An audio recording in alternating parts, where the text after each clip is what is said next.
Hello all, welcome back to Geetha's Katha Prapancham. నేను మీ గీతారెడ్డి. ఇప్పుడు మనం రవీంద్రనాథ్ ఠాగూర్ రచించిన చోఖేర్ బాలి కంటి నలుసు 15వ మరి చిట్ట చివరి భాగంలో ఉన్నాం.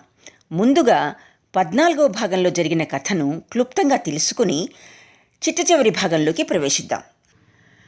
పడమటి దేశ యాత్రకు బయలుదేరిన కుంజ మాయలు ఉద్దేశరహితంగా విశ్రాంతి లేకుండా తిరుగుతూ ఉంటారు. ఈ యాత్రలో మాయ అజ్ఞాతంగా నిరంతరం బిహారీని అన్వేషిస్తూనే ఉంటుంది. స్వభావసిద్ధంగా విలాసవతి అయిన మాయ ఇప్పుడు కుంజ ప్రసాదించే ఎటువంటి సౌకర్యాలను అపేక్షించదు. వైధవ్య పాలనను కఠినంగా చేస్తూ విరాగిణిలా గడుపుతూ ఉంటుంది. ఇప్పుడు ఆమె నిర్లిప్తయ్యై భయంకరమైన మౌన ముద్ర దాల్చియుండి ఏ విధంగానూ కుంజ చేతికి చిక్కదు. కుంజ అధీరుడై క్రూరుడై మాయ అందరాని పండు వంటి తనను విశ్వ ప్రయత్నం చేసి మహోన్నత స్థానంలో ఉండిన తనను త్రుంచి అటుపిమ్మట దాన్ని రుచి చూడడం అటుంచి వాసన అయినా చూడకుండా ఉన్నది. పైగా నేడు నేల మీద విసిరి కొట్టడానికి ప్రయత్నిస్తూ ఉంది. ఏమిటి వైపరీత్యం అని తనలో తాను వాపోతూ ఆలోచిస్తూ ఉంటాడు. మాయ ఈ విధంగా శనిగ్రహంలాగా కుంజను త్రిప్పుతూ తాను తిరుగుతూ ఉంటుంది. ఆమె వల్ల కుంజకు క్షణమైనా విశ్రాంతి లేదు. 1000 కళ్ళతో పరికిస్తూ బిహారీ ఆనవాలు పసికట్టడానికి ప్రయత్నిస్తున్న మాయకు బిహారీ చిరునామా దొరుకుతుంది. ఆమె వెంటనే అలహాబాదులో గంగాతీర మైదానమందున్న బిహారీ నివాసం కోసం కుంజని బయలుదేరదీస్తుంది. ఎక్కడికి చేరబోతున్నది ఎరుక లేకుండానే కుంజ ఆమెను అనుసరించి ఆ ప్రశాంతమైన బిహారీ గృహ ప్రాంతానికి వస్తాడు. అక్కడకు చేరిన తరువాత అది నిజంగా తాను వెతుకుతున్న బిహారీ నివాసమేనని మాయ నిర్ధారణ చేసుకుని బిహారీ కుటీరంలోనికి ప్రవేశిస్తుంది. బిహారీ కోసం ఆమె అన్వేషణ ముగుస్తుంది. గంగా తీర ప్రకృతిని చాలా రోజుల తర్వాత తీరికగా ఆస్వాదిస్తూ కూర్చున్న కుంజ మోహాతురుడై తమ బసకు తిరిగి వస్తాడు. అక్కడ పరిమళ భరిత పుష్పమాలల్ని అలంకరించి ఉన్న శయ్యను, వాటిని ధరించి ఉన్న మాయని చూస్తాడు. ఈ శృంగారమంతా నా హృదయేషుని కోసం చేశానని, కుంజను ఆ శయ్యపైకి రావద్దని ఆటంకపరుస్తుంది మాయ. ఈ నూతన ప్రదేశంలో నిన్ను నా బారి నుండి రక్షించేవారు ఎవరున్నారు? నీవు ఎందుకు భయపడటం లేదు నాకు అన్న కుంజ ప్రశ్నకు, నీవే రక్షిస్తావు, నీ నుండి కూడా నీవే రక్షిస్తావు అని అద్భుతమైన అవగాహనతో సమాధానమిస్తుంది మాయ. మాయ మరణిస్తే తప్ప ఆమె పట్ల తనకు మోహం చావదని భావిస్తూ కుంజ ఆ గది బయటికి వెళ్ళిపోతాడు. కుంజ ఇప్పటికీ మాయ మోహం నుండి చాలా మట్టుకు తేరుకుని తన వారిని గురించి ఆలోచించడం మొదలు పెడతాడు. మాయ వంటి ఒక సామాన్యురాలైన స్త్రీ ముందు తనను తాను హీనపరుచుకున్నందుకు, అసహ్యకరమైన భిక్షుకుని వలె రాత్రింబగళ్ళు ఆమె చుట్టూ తిరిగి చులకన అయినందుకు తనకు కలిగిన ఉన్మాదానికి తనను తానే నిందించుకుంటూ మరీచిక వంటి మాయను వదిలిపెట్టి ఇంటికి తిరిగి వెళ్ళిపోవాలని దృఢ నిశ్చయం చేసుకుంటాడు. ఈలోగా బిహారీ వస్తాడు. పుష్ప పరిమళంతో నిండి ఉన్న గదిలో ఉన్న మాయను చూచి కళంకినిగా భావించి విముఖుడవుతాడు. కానీ మాయ ఎంతో ప్రయత్నంపై అతడిని నిలువరిస్తుంది. మీ భావన సరి అయింది కాదు, మీ ఇంటిని ఎవ్వరూ కళంకితం చేయజాలరు, ఈ గదిలో పడి ఉన్న పుష్పాలు మీ పూజ కొరకు వినియోగింపబడినవేనని నమ్మబలుకుతుంది మాయ. బిహారీ ఇక మాయ ఏమీ పలుకనవసరం లేకుండానే ఆమెను సంపూర్ణంగా విశ్వసిస్తాడు. అయితే అన్ని మాటలు పూర్తిగా అతనికి తెలుపనిదే తన హృదయం కుదుటపడదు అంటూ మాయ బిహారీకి సర్వం నివేదిస్తుంది. కుంజ గ్రామానికి వచ్చి గ్రామస్థుల ముందు తనను తల ఎత్తుకోనీయకుండా చేసి గ్రామంలో తనకు స్థానం లేకుండా చేసిన విషయాన్ని, తెరిచి ఉన్న ఉత్తరాన్ని తెచ్చి ఇచ్చి దాన్ని బిహారీ చించి చదివి కూడా తనను అలక్ష్యం చేసినట్లు తనకు భ్రమ కల్పించి తనను మోసం చేసిన విషయాన్ని తెలిపి, దూరం నుండి కూడా మీరు మీ వాళ్లను రక్షించగల సమర్థులు, అందుకే నాకు ఏ విధమైన అవమానము భంగపాటు కలుగలేదని ఆమె బిహారీకి తెలుపుతుంది. ఈలోగా కుంజ తిరిగి వచ్చి బిహారీ పాదాల మ్రోల కూర్చుని ఉన్న మాయను చూచి మరలా ఈర్ష్యతో ఉత్తేజితుడవుతాడు. మాయను పరిహాసోక్తులతో ఉడికించాలని చూస్తాడు కానీ బిహారీ వద్ద కుంజ ఆటలేమీ ఇప్పుడు సాగవు. కుంజ, నీవు నీచునిలాగా పిరికివానిలాగా మాయను అగౌరవపరచవద్దు. ఆమెను నేను వివాహం చేసుకుంటాను. ఆమెతో ఇకపై కాస్త తమాయించుకొని జాగ్రత్తగా ప్రవర్తిస్తే బావుంటుందంటూ హెచ్చరించి, ఆపై అతడి తల్లి మరణశయ్యపై ఉన్న విషయాన్ని తెలియబరిచి, ఆమె జీవించే ఆశ లేదని కూడా చెప్పి మాయను వెంటబెట్టుకుని తాను ఆ రాత్రి బండికే వెళ్తున్నానని చెప్తాడు. కుంజ నిష్క్రమించాక మాయ బిహారీ పలికిన వివాహ ప్రస్తావన గురించి అడుగుతుంది. అప్పుడు తాను మాయను ప్రేమిస్తున్న విషయాన్ని మాయ ముందు బిహారీ అంగీకరిస్తాడు. మాయ ఈ ప్రస్తావనకు అపరిమితంగా ఆనందించినప్పటికీ తన హద్దులు తెలుసుకున్నదై అతడి ప్రస్తావనను ఆమోదించక, అప్పటి కాల సామాజిక పరిస్థితిని బట్టి అది అంగీకార యోగ్యం కాదని బిహారీకి తెలుపుతుంది. విధవను వివాహం చేసుకుంటే అతడు సంఘ భ్రష్టుడవుతాడని, ఈ జన్మకు తనకు ఇక ఏ ఆశలు లేవని, తాను ఎందరినో దుఃఖపెట్టి అనేక దుఃఖాలను కూడా అనుభవించానని, బిహారీ ఔన్నత్యం కారణంగానే తాను ఈనాడు తల ఎత్తి నిలవగలిగి ఉన్నానని, బిహారీ తాను కోరిన విధంగా ఒక విధవను గనక వివాహం చేసుకుంటే అతడు సామాజిక మర్యాదల దృష్ట్యా సుఖాన్ని పొందలేడని, ఇద్దరూ కూడా తమ తమ గౌరవాలను పోగొట్టుకోవలసి వస్తుందని పలికి, అతడి తరఫుననే ఏదైనా ఒక సత్కార్యాన్ని శిరోధార్యంగా భావించి తనను తాను బిహారీకి ఒక దాసిగా భావించుకుంటూ అతనికి దూరంగా ఉంటూనే ఏదో ఒక సేవలో జీవనం గడుపుకుంటానని, బిహారీ సంతోషంగా సుఖంగా ఉండాలన్నదే తన ఆకాంక్ష అని ఎంతో హుందాగా పలుకుతుంది మాయ. ఇక చిట్ట చివరి భాగమైన ఈ 15వ భాగంలో కథ ఏ విధంగా పరిసమాప్తి చెందుతుందో చూద్దామా? కుంజ అమ్మ ఉన్న గదిలోనికి వెళ్ళబోతుండగా త్వరగా కరుణ వచ్చి, ఇప్పుడే వెళ్ళవద్దు అన్నది. ఎందుకు? సంతోష సమయం కానీ దుఃఖ సమయం కానీ అకస్మాత్తుగా ఆమెకు తెలిస్తే ఆమె హృదయ చలనం ఆగిపోయే ప్రమాదం ఉందని డాక్టర్ గారు చెప్పారు. నేను మెల్లగా తలగడ వద్దకు వెళ్ళి ఆమెకు తెలియకుండా చూచి వస్తాను. ఈ కొంచెం అలికిడైనా ఆమె అద్దిరిపడి చూస్తూ ఉంది. మీరు లోపలికి రాగానే ఆమె తెలుసుకుంటుంది. అయితే ఇప్పుడు ఏం చేయడం మంచిదంటావు? ముందు బిహారీ బాబుని వచ్చి చూడనియండి, వారి సలహాను అనుసరించి చేయవచ్చు. మాట పూర్తి కాకమునుపే వచ్చాడు బిహారీ. అతనికి ముందే కబురు పంపించింది కరుణ. వదినా, నాకు కబురు చేశావా?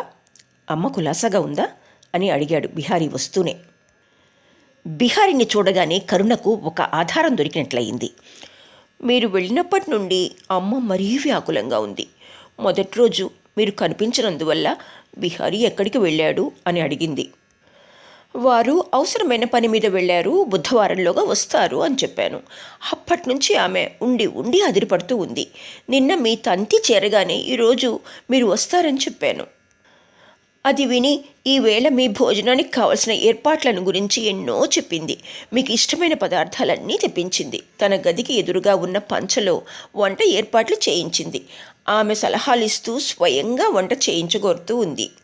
డాక్టర్ ఎంత వద్దని చెప్పినా ఆమె అంగీకరించలేదు. ఇంతకు ముందుగానే ఆమె నన్ను పిలిచి, అమ్మా కరుణ, నీవే స్వయంగా అన్నీ వండాలి, ఈవేళ బిహారీని నా ఎదురు కూర్చోబెట్టుకుని భోజనం చేయిస్తాను అన్నారు అని చెప్పింది కరుణ. ఈ మాటలు వినగానే బిహారీ కళ్ళల్లో నీళ్లు నిండాయి. అమ్మ ఆరోగ్యం ఎలా ఉంది అని అడిగాడు. మీరు ఒకసారి వచ్చి చూడండి, ఆమె రోగం ప్రకోపించిందనే అనిపిస్తూ ఉంది. బిహారీ గదిలోకి ప్రవేశించాడు. ఆశ్చర్యంలో మునిగిపోయి వెలుపల నిలబడ్డాడు కుంజ. కరుణ ఎంత సులభంగా గృహభారాన్ని వహించింది. ఆమె ఎంత సులభంగా కుంజ లోపలికి పోకుండా ఆటంకపరిచింది.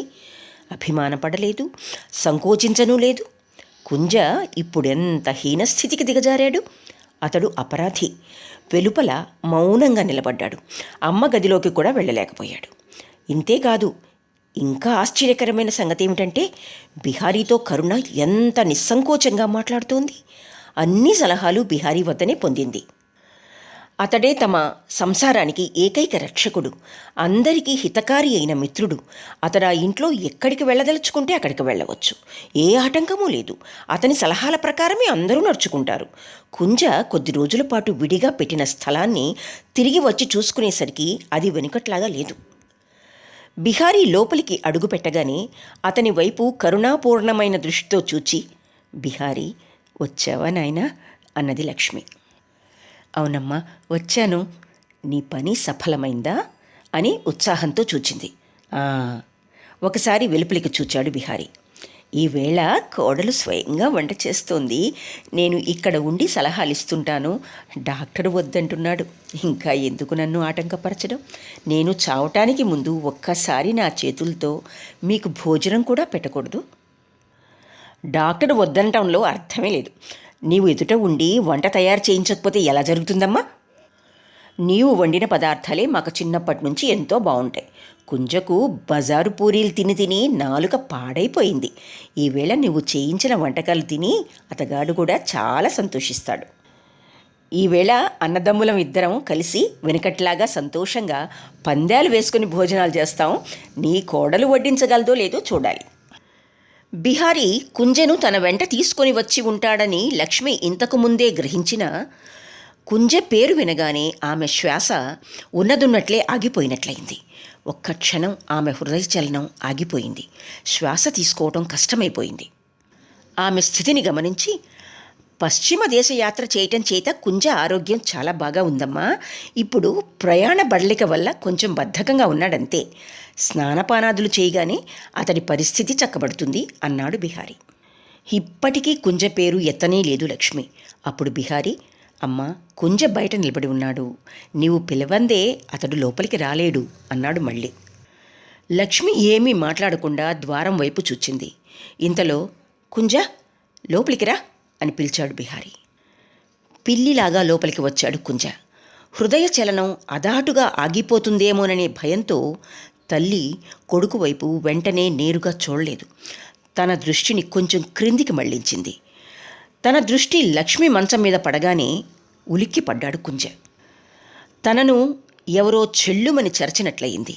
అతను తల్లి పాదాల మీద తల వంచి ఆమె పాదాలను రెండు చేతులతో పట్టుకుని అలాగే ఉండిపోయాడు. దుర్బలమైన లక్ష్మి హృదయం వేగంగా కొట్టుకోవడం చేత శరీరం గడగడ వణికిపోయింది. అక్క, కుంజని లెమ్మని చెప్పు, లేకపోతే వాడు లేవడు అన్నది గౌరీ. లక్ష్మి మెల్లగా మాట పెల్లగిస్తూ, లే కుంజ అన్నది. కుంజ పేరు ఉచ్చరింపగానే ఆమె కళ్ళ వెంట అశ్రువులు మళ్లీ ప్రవహించాయి. కన్నీరు కారినందువల్ల ఆమె హృదయ బాధ కొంచెం తేలికపడింది. అప్పుడు అతడు మోకాళ్ల మీద లేచి అమ్మ వద్ద మంచం పట్టె మీద కూర్చున్నాడు. లక్ష్మి అతి కష్టం మీద ప్రక్కకు తిరిగి కుంజ శిరస్సును తన రెండు చేతుల్లోకి తీసుకొని ఆఘ్రాణించి ముద్దు పెట్టుకుంది. కుంజ రుద్ధమైన కంఠంతో, అమ్మ, నేను నిన్ను చాలా కష్టపెట్టాను, నన్ను క్షమించు అమ్మా అన్నాడు. లక్ష్మి హృదయం కొంచెం శాంతించింది. అలా అనకు నాయన, నిన్ను క్షమించకుండా ఎలా ఉండగలను? కరుణ ఎక్కడికి వెళ్ళింది? కరుణ ప్రక్కనే ఉన్న గదిలో పథ్యం తయారు చేస్తోంది. గౌరీ ఆమెను పిలుచుకుని వచ్చింది. అప్పుడు లక్ష్మి కొడుకును మంచం మీద కూర్చోమని సంజ్ఞ చేసింది. అతడు కూర్చున్న తర్వాత అతని ప్రక్కనే స్థానం చూపించి కరుణతో, అమ్మా, నీవు ఇక్కడ కూర్చో. ఈవేళ మిమ్మల్ని ఇద్దరినీ కలిపి నా వద్ద కూర్చోబెట్టుకొని ఒక్కసారి చూస్తే నా దుఃఖాలన్నీ కష్టాలతో పాటు తీరిపోతాయి. కోడలా, నీవు నా ఎదుట సిగ్గుపడవద్దు. కుంజ మీద కలుషభావాన్ని కూడా పోగొట్టుకుని కూర్చో అమ్మ. మిమ్ము చూచి నా కళ్ళు చలవర్చుకుంటాను అన్నది. కరుణ మేలిముసుగు సవరించుకుని బిడియపడుతూ మెల్లమెల్లగా దగ్గరికి వచ్చి దడదడ వణుకుతున్న హృదయంతో కుంజ ప్రక్కగా కూర్చుంది. అప్పుడు లక్ష్మి కరుణ కుడి చేతిని కుంజ చేతిలో పెట్టి, నా కోడల్ని నీ చేతిలో అప్పగించిపోతున్నాను. నీవు ఇలాంటి దేవిని మరెక్కడా పొందలేవు. గౌరీ, రామ్మ, వీరిని ఆశీర్వదించు. నీ పుణ్యబలం చేత వీరికి శుభములు కలుగుగాక అన్నది. గౌరీ ఎదుటికి వచ్చి నిలబడగానే దంపతులిద్దరూ తమ కళ్ళ నుండి అశ్రువులు రాలుస్తూ ఆమె పాదాలకు నమస్కరించారు. గౌరీ వారి శిరస్సులను మూర్కొని, భగవంతుడు మీకు శుభములు చేకూర్చుగాక అని ఆశీర్వదించింది. బిహారీ, రానాయన, నీవు కూడా నా ఎదుట కుంజను క్షమించు అన్నది లక్ష్మి. బిహారీ లేచి కుంజ ఎదుటికి వచ్చాడు. కుంజ వెంటనే అతన్ని గట్టిగా ఆలింగనం చేసుకున్నాడు. కుంజ, బిహారీ నీకు చిన్నతనం నుండి ఎలాంటి ఆప్తబంధువుగా ఉన్నాడో అలాగే ఉండుగాక. అంతకంటే నీకు శుభకరమైనది వేరేదీ లేదు. ఇదే నీకు నా ఆశీర్వాదం అన్నది లక్ష్మి. ఆమె అధికంగా మాట్లాడడం వల్ల నీరసపడిపోయింది. ఉత్తేజం కలిగించే ఒక ఔషధాన్ని ఆమె నోటి దగ్గరికి తెచ్చాడు బిహారీ. అతని చెయ్యి ప్రక్కకు నెట్టి, ఇక మందు అక్కర్లేదు నాయన, ఇక భగవంతుని స్మరిస్తాను. ఆయన నాకు ఈ సాంసారిక తాపాన్ని అణిచే మందు ప్రసాదిస్తాడు. కుంజ, మీరు వెళ్ళి కొంచెం విశ్రాంతి తీసుకోండి. అమ్మా, నువ్వు వెళ్ళి వంట త్వరగా కానీ అన్నది. సాయంకాలం బిహారీ, కుంజలు ఇద్దరూ లక్ష్మి మంచం ప్రక్కనే భోజనానికి కూర్చున్నారు. ఆమె వడ్డించే పనిని కరుణకు అప్పగించింది. కరుణ వడ్డిస్తూ ఉంది. కుంజ ఎప్పుడు ఇంతేనమ్మా, ఏమీ తిననే తినడు. ఇది నీ వెరుగుని సంగతా? వదినా, పెసరపప్పు కొంచెం రాని, చాలా బాగుంది అన్నాడు బిహారీ. లక్ష్మి సంతోషంతో నవ్వి, నాకు తెలుసు, బిహారీకి మసాలా వేసిన పెసరపప్పు చాలా ఇష్టం. అమ్మాయి, ఇది చాలదు, ఇంకొంచెం వడ్డించు అన్నది. అమ్మా, నీ కోడలు వట్టి పిసును కొట్టమ్మా, ఆమె చేతి నుండి ఏ వస్తువు బయటికి రాదమ్మా అన్నాడు బిహారీ. చూచావా కరుణ, బిహారీ నీ ఉప్పు తిని మరీ నిన్ను దూషిస్తున్నాడు అని నవ్వింది లక్ష్మి. కరుణ బిహారీ పళ్ళెంలో దండిగా పప్పు వడ్డించింది. అయ్యయ్యో, నా పొట్టంతా పప్పుతోనే నింపేలాగుంది. మంచి మంచి పదార్థాలన్నీ కుంజకే వేసుకుంటుంది కాబోలు అన్నాడు బిహారీ. ఎప్పుడూ ఎవరో ఒకరిని నిందిస్తుండే వారి నోరు ఏ విధంగానూ మూతపడదు అని మూతి త్రిప్పుకుంటూ పోయింది కరుణ. కొంచెం మిఠాయి పెట్టి చూడమ్మా, నోరు మూతపడుతుందో లేదో అన్నాడు బిహారీ కూడా అదే స్వరంతో. వీరిద్దరూ భోజనం చేసిన తర్వాత లక్ష్మికి చాలా తృప్తి కలిగింది. అమ్మాయి, నీవు కూడా త్వరగా భోజనం చేసిరా అమ్మా అన్నది. కరుణ భోజనం చేయడానికి వెళ్ళగానే కుంజను పిలిచి, నాయనా, నీవు వెళ్ళి పడుకో అన్నది. ఇంకా నిద్రించే వేళ కాలేదమ్మా అన్నాడు కుంజ.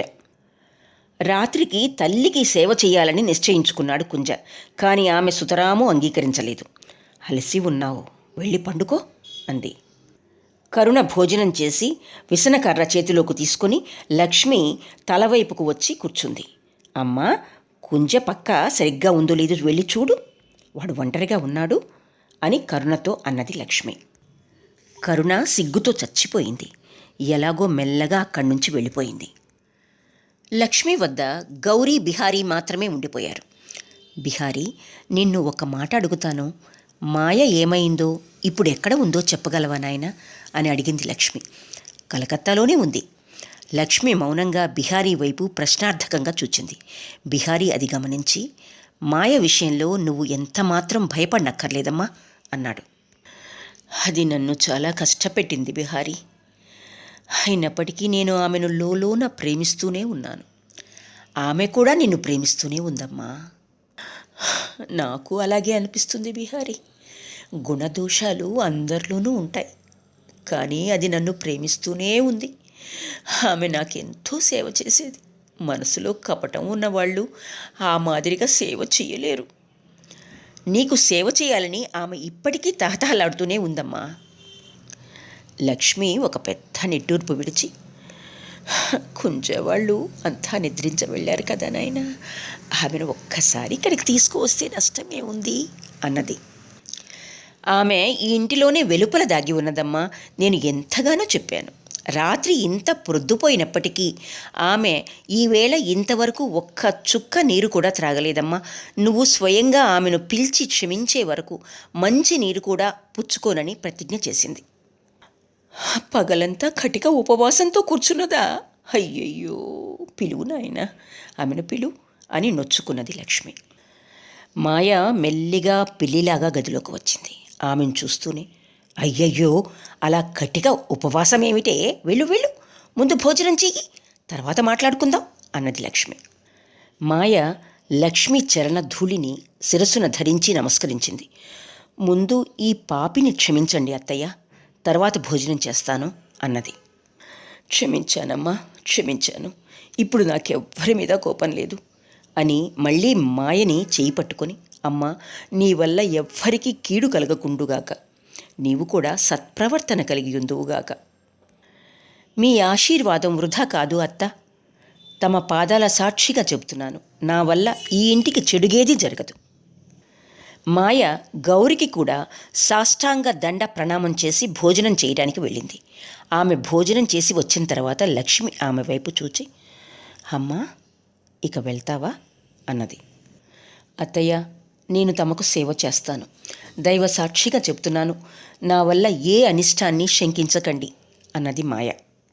లక్ష్మి బిహారీ వైపు చూచింది. బిహారీ కొంచెం ఆలోచించి, ఆమెను ఉండని అమ్మా, మరేమీ నష్టం లేదు అన్నాడు. రాత్రికి గౌరీ, మాయా, బిహారీ ముగ్గురూ కలిసి లక్ష్మికి సేవ చేశారు. ఇక్కడ కరుణకు రాత్రంతా లక్ష్మి గదిలోకి రావడానికి వీలు చిక్కనే లేదు. ఈ లజ్జతో ఆమె చాలా వేకువనే లేచింది. కుంజ ఇంకా నిద్రపోతూనే ఉన్నాడు. గబగబా ముఖమార్జనం చేసి బట్టలు మార్చుకుని వచ్చింది. అప్పటికి ఇంకా చీకటిగానే ఉంది. లక్ష్మి గది ద్వారంలోకి వచ్చి చూడగానే నిశ్చేష్టురాలైంది కరుణ. ఇది స్వప్నమా నిజమా అనుకుంది. మాయ ఒక స్టవ్లో నీరు కాస్తూ ఉంది. బిహారీ రాత్రి నిద్రపోనీ లేదు. అతనికి తేనీరు తయారు చేస్తూ ఉంది మాయ. కరుణను చూచి మాయ లేచి నిలబడి, నేడు నేను అనేక అపరాధాలతో తమ ఆశ్రయానికి వచ్చాను. నన్నెవరూ ఇచ్చటి నుండి పంపలేరు. కానీ నీవు మాత్రం నన్ను వెళ్ళు అని అంటే తక్షణం వెళ్ళవలసి వస్తుంది అన్నది. ఏ సమాధానం చెప్పలేకపోయింది కరుణ. తన మనస్సులో ఉన్న భావాల్ని కూడా తాను గ్రహించలేకపోయినట్లుగా నిశ్చేష్టితురాలైపోయింది. నిజమే, నీవు నన్ను ఎన్నటికీ క్షమించలేవు, ఆ ప్రయత్నం కూడా చేయవద్దు. అయితే ఇప్పుడు నా వల్ల నీవేమాత్రం భయపడవద్దు. అత్తగారికి స్వస్థత చిక్కే వరకు నన్ను ఆమెకు సేవ చేయనివ్వు. అటు పిమ్మట నేను వెళ్ళిపోతాను. నిన్న అత్తగారు తన చెయ్యి పట్టుకుని కుంజ చేతికి ఒప్పగించిన పిమ్మట కరుణ తన మనసులో ఉన్న క్రోధాన్ని, అభిమానాన్ని, సమస్త మలినభావాల్ని కడిగివేసి కుంజకి పూర్తిగా ఆత్మసమర్పణ చేసింది. ఈవేళ ఎదురుగా మాయ కనిపించినంతనే ఆమె భగ్న ప్రేమ వెనువెంటనే అశాంతిని శంకిస్తూ ఉంది. ఒకప్పుడు మాయను కుంజ ప్రేమించాడు. బహుశా అతడింకా లోలోన ప్రేమిస్తూ ఉండవచ్చు. ఈ విషయం కరుణ హృదయంలో ఒక తరంగంలాగా పరుగులెత్తింది. కొంతసేపటికి వారు లేస్తారు, మాయను చూస్తారు. ఏ దృష్టితో చూస్తారో ఎవరికి తెలుసు. గడిచిన రాత్రి తన ఇల్లు నిష్కపటంగా కనిపించింది. కానీ ఈవేళ ఉదయం లేచి చూచేసరికి ముళ్ళ చెట్టు తన ముంగిట్లోనే కనిపిస్తూ ఉంది. సంసారంలో సౌఖ్యానికి స్థానం సంకీర్ణంగానే ఉంటుంది. అది సంపూర్ణంగా నిర్విఘ్నమైనదని గాని, దాని దరిదాపులకు ఏ బాధలు, ఏ ప్రమాదాలు రావని గాని భావించడానికి అవకాశం లేదు. కరుణ తన హృదయ భారంతో అణిగిపోయి లక్ష్మి గదిలోకి వెళ్ళి చాలా సిగ్గుపడుతూ, పిన్ని, నువ్వు రాత్రంతా మేల్కొనే ఉన్నావు, వెళ్ళు పడుకో అన్నది గౌరితో. ఒక్కసారి కరుణ ముఖం వైపు చూచింది గౌరి. ఆమె నిద్రించడానికి వెళ్లకుండా కరుణను తన గదిలోనికి తీసుకువెళ్ళి, చున్ని, నీవు సుఖపడదలుచుకుంటే ఇక ఈ విషయాలను అన్నింటినీ నీ మనసులో పెట్టుకోవద్దు. ఇతరుల మీద దోషారోపణ చేయటంలో ఎంత సుఖం ఉన్నదో ఆ దోషాన్ని మనసులో అలాగే అంటిపెట్టుకుని ఉండటంలో అంతకంటే ఎక్కువ దుఃఖం ఉంది అని చెప్పింది. పిన్ని, నేనంతా మర్చిపోవాలని అనుకుంటున్నాను, కానీ నా మనస్సు మర్చిపోవటం లేదే. అమ్మాయి, నువ్వు నిజం చెప్పావు. ఉపదేశం ఇవ్వడం సులభమే, నిర్వహించటమే కష్టం. అయినప్పటికీ నేను నీకొక ఉపాయం చెబుతాను. కనీసం నీ బాహ్య ప్రవర్తన చేతనైనా నీవు అన్నీ మర్చిపోయినట్లుగా వ్యవహరిస్తూ ఉండు. ముందు బాహ్యంగా మర్చిపోవడానికి ప్రయత్నించు. తద్వారా క్రమంగా అంతర్మనసులో కూడా మర్చిపోగలవు.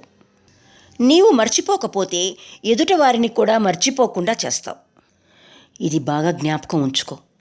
నీవు నీ బుద్ధిపూర్వకంగా ఇలా చేయలేకపోతే ఇది నా ఆజ్ఞగా భావించి నేను చెప్పినట్లు నడుచుకో. మాయ నీకు ఎన్నడూ ఏ అపకారము చేయలేదని, ఆమె వల్ల ఇక ముందు కూడా ఏ అనిష్టము జరగదని నీవు భావిస్తున్నట్లు ఆమెకు తెలిసేలాగా ప్రవర్తించు. ఏం చేయమంటావో చెప్పు అని తలవంచి వినయంగా అడిగింది కరుణ. మాయ ఇప్పుడు బిహారీకి తేనీరు తయారు చేస్తూ ఉంది. నీవు పాలు, చక్కెర గిన్నెలు తీసుకువెళ్ళు. నీవు కూడా ఆమెతో కలిసికట్టుగా పనిచేయి. ఆజ్ఞాపాలనం చేయడానికి లేచింది కరుణ. ఇప్పుడు నీవు చేయబోతున్న పని చిన్న విషయం, కానీ ఇంకొక విషయం చెబుతున్నాను.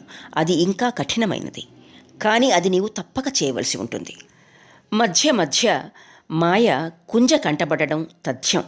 అప్పుడు నీ మనసెలా ఉంటుందో నాకు తెలుసు. అప్పుడు కుంజభావం ఎలా ఉంటుందో, మాయభావం ఎలా ఉంటుందోనని క్రీగంటితో కూడా చూడటానికి ప్రయత్నించవద్దు. హృదయం బ్రద్దలైపోయినా సరే నీవు చెలించవద్దు. నువ్వు దుఃఖించడం లేదని, జంట విడిపోవటానికి ముందు ఎలా ఉన్నావో జంట కలిసిన తర్వాత కూడా సరిగ్గా అలాగే ఉన్నావని, మనసు విరిగిన చిహ్నం కూడా నీలో కనిపించడం లేదని కుంజ భావించేలాగా వ్యవహరించాలి. కుంజ గాని మరి ఎవరైనా గాని నీ ముఖం చూచి తాము అపరాధులమని అనుకోరాదు చున్ని. ఇది నా ఉపదేశం కానీ బ్రతిమలాడ్డం కానీ కాదు. ఇది నీ పిన్నమ్మ ఆజ్ఞ. నేను కాశీ వెళ్ళిన తర్వాత ఎప్పుడూ ఈ విషయం మర్చిపోవద్దు అని చెప్పింది గౌరీ. కప్పులు మొదలైనవన్నీ తీసుకుని మాయ వద్దకు వెళ్ళి, నీళ్లు కాగినవా, పాలు తెచ్చాను అన్నది కరుణ. ఆశ్చర్యంగా కరుణ ముఖం వైపు చూచి, బిహారీ బాబు పంచలో కూర్చుని ఉన్నారు, తేనీరు వారికి పంపించు. నేనీలోగా అత్తగారి దంతధావనానికి ఏర్పాటు చేస్తాను. ఆమె కూడా ఇప్పుడే లేస్తున్నట్టున్నారు అన్నది మాయ. మాయ స్వయంగా బిహారీకి టీ ఇవ్వటానికి వెళ్ళలేదు. బిహారీ తన ప్రేమను స్వీకరించి తనకు ఇచ్చిన అధికారాన్ని ఇష్టం వచ్చినట్లు స్వేచ్ఛగా వినియోగించుకోవటానికి ఆమెకు సంకోచం కలుగుతూ ఉంది. అధికారం పొందటానికి అవసరమైన మర్యాదను కాపాడుకుంటూ దాన్ని నిలుపుకోవాలంటే ఆ అధికారాన్ని నియమపూర్వకంగా ఉపయోగించవలసి ఉంటుంది. దొరికినంతవరకు తీసుకుందామని పెనుగులాడటం చెడు లక్షణం. భోగాలను తగ్గించుకోవటంలోనే సంపత్తికి యథార్థమైన గౌరవం వస్తుంది. ఇప్పుడు బిహారీ స్వయంగా పిలిచినప్పుడు తప్ప ఏదో మిషతో అతని వద్దకు వెళ్ళటం మాయకు ఇష్టం లేదు. మాయ మాట పూర్తి కాక మునుపే కుంజ అక్కడికి వచ్చాడు. కరుణ హృదయంలో ఎవరో చెల్లున చలిచినట్లయింది. కానీ ఆమె తమాయించుకుని స్వాభావికంగా కుంజతో, మీరింత పెందల కడనే లేచారేమిటి? వెలుతురు లోనికి వస్తే మీకు నిద్రాభంగం కలుగుతుందని కిటికీలు ద్వారాలు మూసి కూడా వచ్చానే అన్నది. మాయ ఎదుట తనతో ఇంత నిస్సంకోచంగా తన భార్య మాట్లాడడం చూచి కుంజ గుండె మీద నుండి పెద్ద బరువు దించినట్లయింది. ప్రసన్న చిత్తుడై, అమ్మ ఆరోగ్యం ఎలా ఉన్నదో చూడటానికి వచ్చాను. అమ్మ ఇంకా నిద్రపోతూ ఉందా అన్నాడు. ఇంకా నిద్రపోతూనే ఉంది. ఇప్పుడే వెళ్ళకండి. రోజు కంటే ఆమె ఆరోగ్యం ఈవేళ బాగా ఉందని, ఇన్నాళ్లకు ఈవేళే హాయిగా నిద్రపోతూ ఉన్నదని చెప్పాడు బిహారీ. కుంజ నిశ్చింతగా, పిన్నమ్మ ఎక్కడా అని అడిగాడు. గౌరీ గదిని చూపించింది కరుణ. కరుణ దృఢచిత్తాన్ని ఓర్పును చూచి మాయ నోట మాట రాలేదు. పిన్ని అని పిలిచాడు కుంజ. గౌరీ ఉదయాన్నే స్నానం చేసి పూజా పునస్కారాలకు కూర్చోబోతూ కుంజ పిలుపు విని, రా కుంజ రా అన్నది. కుంజ ప్రణామం చేసి, పిన్ని, నేను చాలా పాపిని. నీ ఎదుటికి రావటానికి నాకు చాలా సిగ్గుగా ఉంది. చీచి, అలా అనకు నాయనా. ఒంటి నిండా మన్ను పూసుకొని కూడా బిడ్డ తల్లి ఒడిలో కూర్చుంటాడు. కానీ నేను పూసుకున్న దుమ్ము విదిలిస్తే పోయేది కాదు పిన్ని. లేదు నాయనా, నువ్వు ఒక్కసారి విదిలించుకుంటే చాలు, అదే రాలిపోతుంది. ఒక విధంగా ఇది మంచికే జరిగింది. నీవు చాలా మంచివాడవనే గర్వం ఉంది. ఈ పాపిష్టి తుఫాను వల్ల నీ అహంకారం నుగ్గైపోయింది. అంతకన్నా మరే ప్రమాదమూ జరగలేదు. పిన్ని, ఇక నిన్ను విడిచి ఉండను. నీవు వెళ్ళినందువల్లనే నాకు ఈ దుర్గతి సంభవించింది.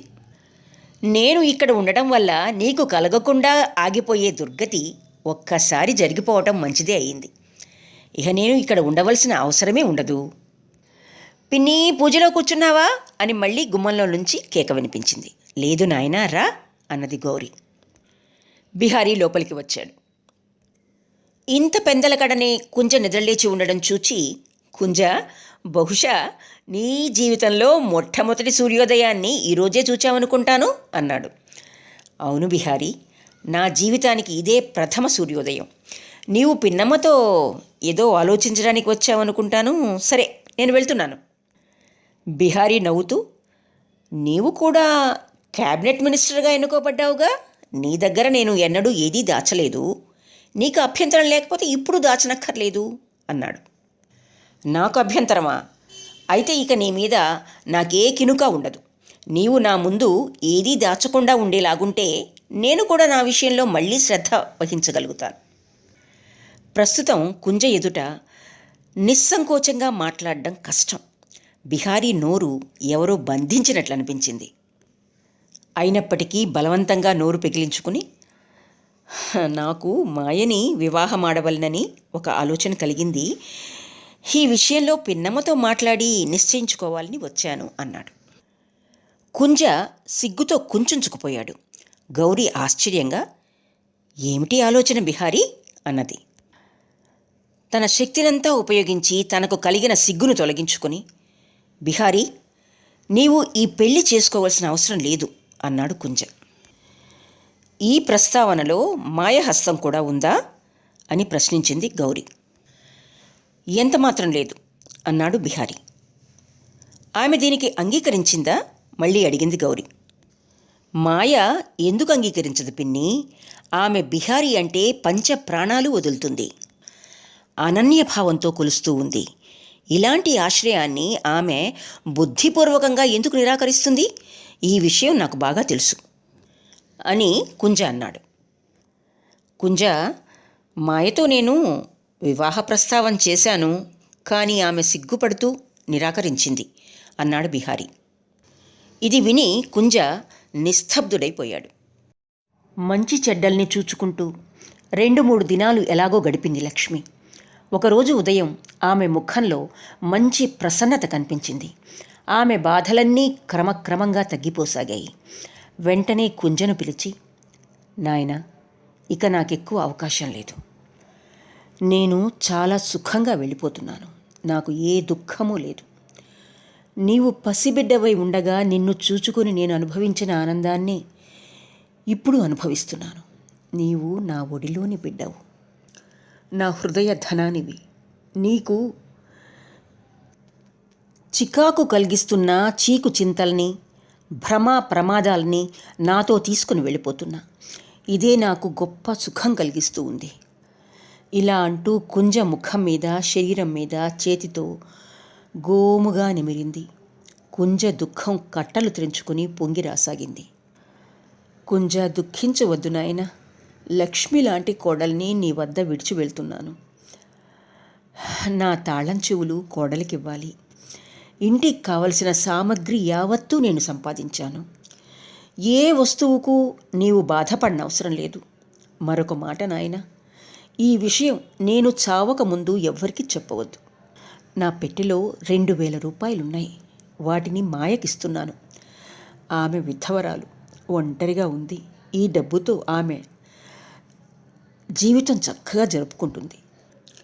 అయితే బాబు, ఆమెను నీ ఇంటిలో మాత్రం ఉంచుకోవద్దు. ఈ మాట గట్టిగా గుర్తుంచుకో అని చెప్పింది.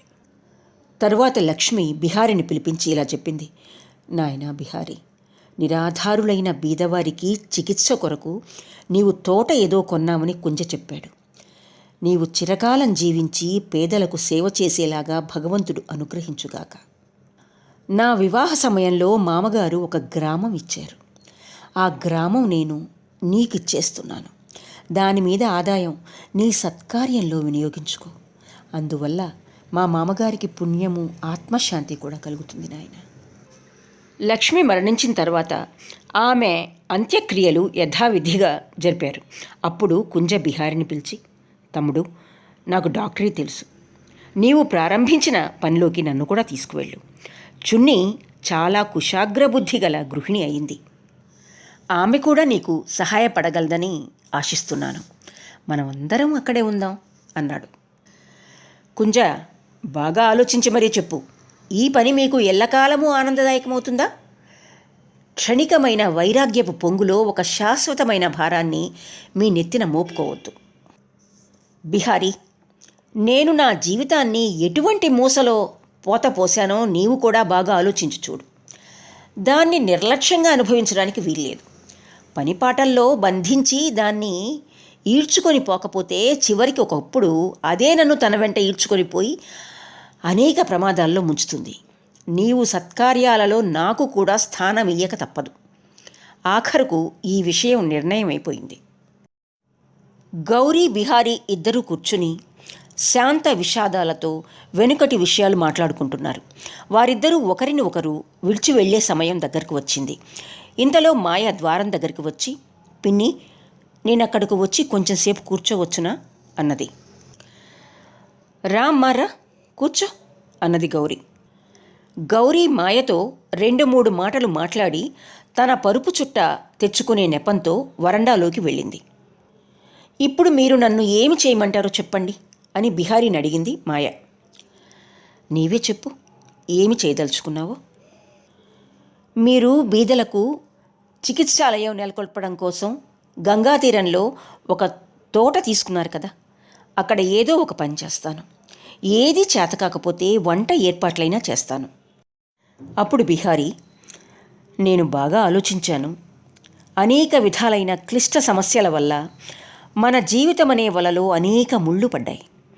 ఇక ఏకాంతంగా కూర్చుని ఒక్కొక్క ముడిని విడదీయవలసిన సమయం వచ్చింది. ముందు మన మార్గాన్ని నిష్కంటకం చేసుకోవాలి. ఇప్పుడు హృదయంలో కలిగే ప్రతి కోరికకు ఆశ్రయమిచ్చే సాహసం లేదు. ఇంతవరకు జరిగిన, ఇంతవరకు సహించిన అన్ని ఉత్పాతాలను, ఆందోళనలను శాంతి పొందించినదే మనము జీవన సమాప్తికి తయారు కాలేం. మన గడిచిన కాలమంతా అనుకూలంగా పరిణమించేలాగుంటే నీ ఒక్కదాని ద్వారానే నా జీవనం సంపూర్ణం కాగలుగుండేది. కానీ ఇప్పుడు నేను నీకు దూరంగానే ఉండవలసి ఉంటుంది. ఇక సుఖం కొరకు ప్రయత్నించడం వ్యర్థం. ఇది నెమ్మదిగా నా జీవిత నౌకలో తూట్లు పడిన భాగాలను మరమ్మత్తు చేసుకోవలసిన తరుణం అన్నాడు. ఇంతలో గౌరి లోపలికి వచ్చింది. మాయ అన్నది, అమ్మా, మీరు నాకు మీ పాదాల ముందు స్థానం ఇవ్వాలి. పాపిననే కారణం చేత నన్ను దూరంగా త్రోసివేయవద్దు. రా అమ్మా, నా వెంటరా. గౌరి వెంట మాయ కాశీకి వెళ్లే రోజు బిహారీ మెల్లగా ఆమెను కలుసుకొని, మాయ, నీ ఆనవాలు ఏదైనా నా వద్ద ఉంచుకోవాలని కోరికగా ఉంది అన్నాడు. మీరు గుర్తుంచుకొనదగిన వస్తువు నా వద్ద ఏముంది? బిహారీ సిగ్గుపడుతూ సంకోచంగా, ఇంగ్లీషు వాళ్ళైతే తమకు ఇష్టలైన వారి వద్ద నుండి కొన్ని శిరోజాలను కత్తిరించి తీసుకుని జ్ఞాపకార్థంగా తన వద్ద ఉంచుకునే ఆచారం ఉంది. నువ్వు కూడా అలా అన్నాడు. చీచి, ఇదేమీ ఆచారం? అయినా నా శిరోజాలను తీసుకుని మీరేం చేసుకుంటారు? ఈ అపవిత్రమైన వస్తువు మీకు ఇవ్వదగిందిగా నేను భావించడం లేదు. ఈ అభాగ్యురాలు తమ సన్నిధిలో ఉండే అవకాశం లేదు కనుక తమకు ఉపయోగించే నా వస్తువు ఒకదాన్ని తమకు ఇవ్వగోరుతున్నాను. గ్రహిస్తారా? చెప్పండి. తప్పక గ్రహిస్తాను. అప్పుడు మాయ తన చీర కొంగు నుండి 2000 రూపాయల విలువ గల నోట్లు తీసి బిహారీ చేతిలో ఉంచింది. బిహారీ గంభీర దృష్టితో మాయ వైపు చూస్తూ అలాగే ఉండిపోయాడు. తరువాత ఆమెతో, నేను నీకు ఏమీ ఇవ్వలేనా మాయ అన్నాడు. మీ ఆనవాలు నా వద్ద ఇదివరకే ఉంది. అది నా శరీరానికే భూషణం లాంటిది. దాన్ని ఎవ్వరూ అపహరించలేరు. నాకు మరేదీ అవసరం లేదు. ఇలా అని లోగడ తన చేతికి తగిలిన దెబ్బను చూపించింది మాయ. బిహారీకి చాలా ఆశ్చర్యం వేసింది. ఈ దెబ్బ మీది, మీకు తెలియదు కానీ ఈ గాయం మీదే. ఇది మీకు తగింది కూడా. ఇప్పుడు దీన్ని మీరు కూడా తిరిగి తీసుకోలేరు అన్నది మాయ. గౌరి ఉపదేశాలు పొంది కూడా మాయ విషయంలో తన హృదయాన్ని నిష్కల్మషంగా చేసుకోలేకపోయింది కరుణ. ఇద్దరూ కలిసే లక్ష్మికి సేవ చేశారు. కానీ మాయ వైపు చూచినప్పుడల్లా కరుణ హృదయం కలుక్కుమంటూనే ఉంది.